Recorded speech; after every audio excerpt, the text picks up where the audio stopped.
Yes. Bago matapos ang birthday na to, gusto ko tumayo ka dyan.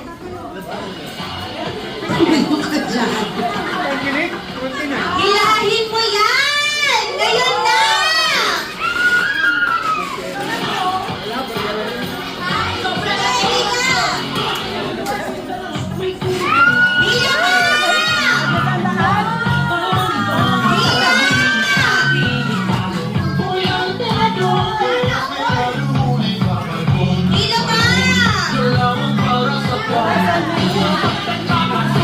Ang dami naman! Lalaki na si Mami Lord!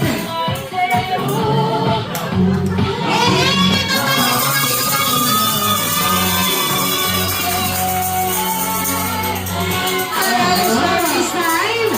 It's time na nga para magbukas ng at least dalawang regalo na ikatutuwa din